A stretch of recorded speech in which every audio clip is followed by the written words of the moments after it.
No tak moja prvá otázka znie, že ako si vy pamätáte na to obdobie počas druhej svetovej vojny?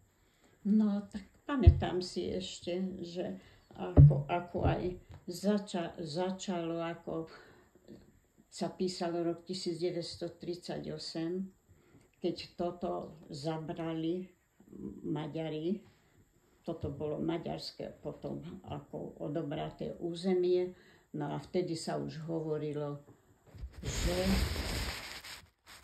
bude vojna a tak. Chodila som vtedy do 4. triedy ľudovej školy. No, tak v tom 38.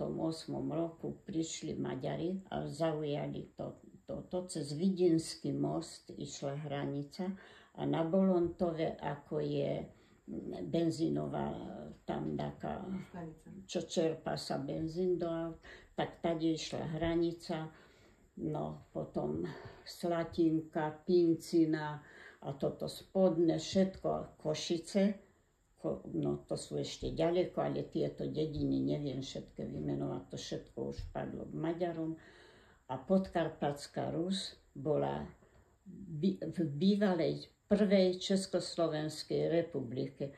No potom Podkarpatskú Rus tiež zobrali, volalo sa to potom Erdilország po maďarsky.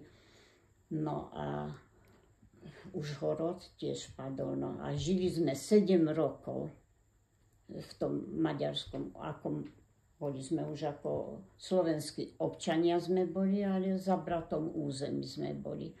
No a kto nemal vybavené slovenské štátne občianstvo alebo inej národnosti, tak bola mobilizácia, schystalo sa k vojne, museli chlapi narukovať. No, našťastie u nás sa potom vybavili, lebo čisto slovenská dedina, odkiaľ ja pochádzam, prvá dedina od hranice, ako sa na Šalgotarian ide. No, takže si vybavili občianstvo slovenské, už Slováci, no a ostali už potom doma chlapi, nemohli narukovať ako cudzí štátni občania. No a už z roka na rok sa hovorilo o vojne a už potom sa vychystala vojna, už slovenský štát bol, to sme my nežili, čak sme v maďarskom štáte žili. No a potom už sa hovorilo, že Hitler a že ide ako bojovať proti Rusom a že cez Slovensko sa aj také cesty robili a nepoznali sme my to, len čo ľudia hovorili. No a takto prišla vojna. No tak prišla fronta a bola zima.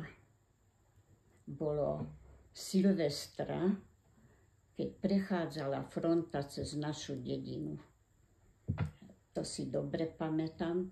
A prechádzali rumunské pásmo, rumunskí vojaci, ale boli pod vedením ruským.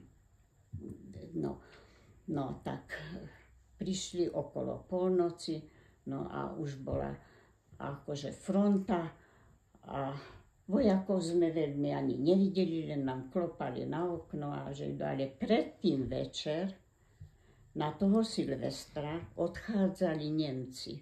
To bola frontoví vojaci Nemci a odchádzali už ako z tej hranici, z toho územia nášho preč. No a to vtedy neboli ani nákladné auta, ani sanitku, to sme vôbec ani nevideli, len kone a vozy. A na tých vozoch viezli strašne ťažko ranených, tých chudákov, vojakov nemeckých.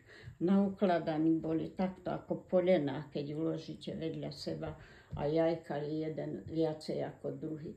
A tí vojaci, tí Nemci strašne hladní.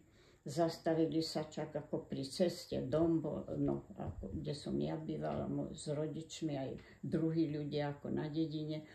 No a všetko, čo videli chudáci, brali a jedli, tak boli hladní. No a ešte aj ošípané z chlievov postrieľali, aj to si zobrali so sebou a odišla tí vojaci nemeckí večer a v noci potom tí Rumúni prišli. okolo 3. nám klopali už na okno zopár vojakov, že už je vojna, fronta tu. A boli sme radi, že už sa končila, že Nemci odišli a už je dobre. No, ráno sme už aj susedia, aj blizo školy, moji rodičia, ja som s nima bývala, tak prišli aj pani učiteľky k nám na dvor a už sme sa rozprávali. Len naraz vám letelo krdel. To hádam vrany, takto som sa dívala, no také decko, čo do 4. triedy chodí. A to vám strašne popadalo. Míny za náš dom, pred náš dom, do susedov, ale míny neexplodovali. A urobili jamu a ostali neexplodované. Že sa vraj voľaká sabotáž urobila, potom sme počuli v továrni, takí robotníci, že to tak vyrobili, aby nepoškodilo. No tak sa nám, chvála Pánu Bohu, nič nestalo. Ale predsa sme sa vyľakali a utekali sme, tam býval veľkostatkár pri nás blízko, potom ich aj zničili, lebo bol Žid, ale ináč bol dobrý, aj k ľuďom, aj ako sused. No, tak sme sa potom do jeho pivnici skryli. No a tak sme toto prežívali. No a neviem, čo ešte by ste, ako už...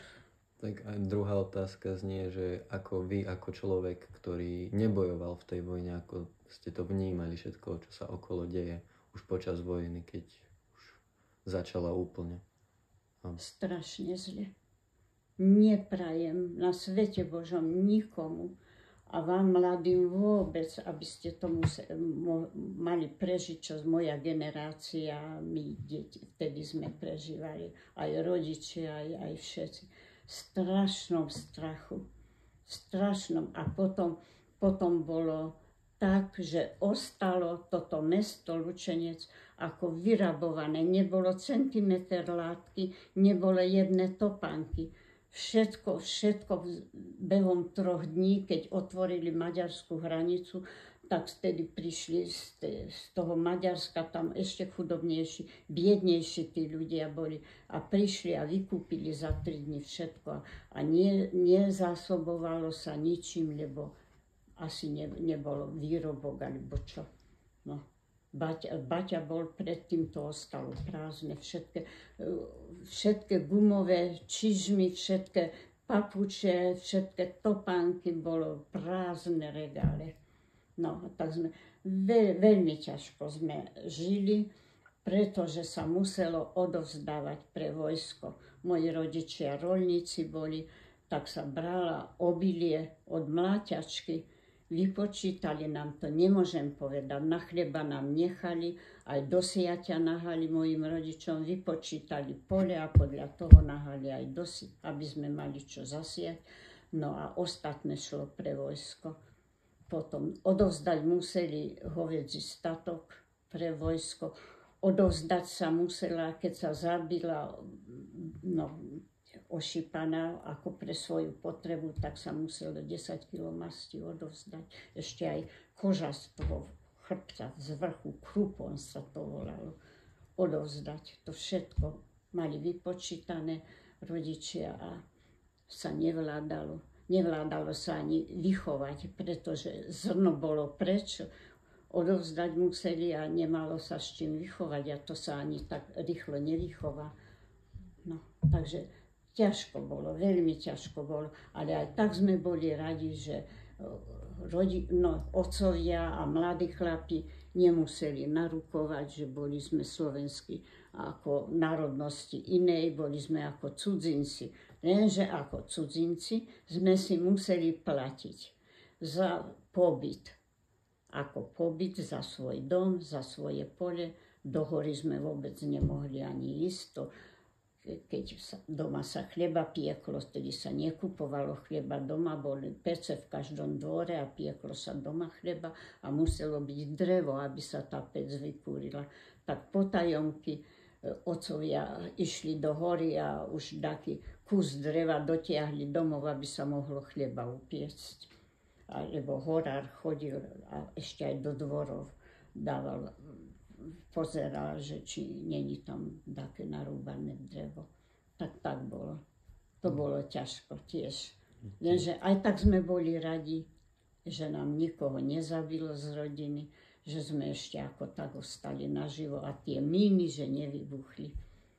Potom ľudia po rokoch ešte ich nachádzali aj na poli, aj okolo domov. Veru. A to v celej dedine, tak sme ostali zachránení na živote. Moja tretia otázka znie, že ako vy, normálni občania, ktorí ste žili, ste to mali v tej dobe s oblečením, s jedlom a s takýmito vecami, že či iba vy ste si mohli vyrábať, alebo ste mali nejaké donášky, alebo nejaké... Nie. Chleba sme si piekli sami a mali sme svoje kravy, to sme si podojili, tak sme to mali ako základ základnú potravu a plátno sme si tkali doma. Sme pestovali ľan, konope. To sme vtedy nepoznali, že je to také, ako teraz, že je to droga, alebo čo. Konope sme na plátno.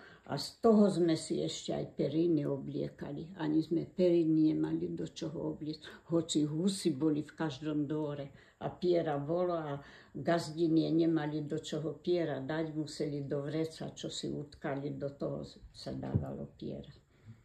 Štvrtá otázka, že či máte nejaké pozitívne spomienky na túto vojnu, alebo sú iba prevažujú tie negatívne? No tak, radi sme boli, keď to prešlo. Radi sme veľmi boli. No a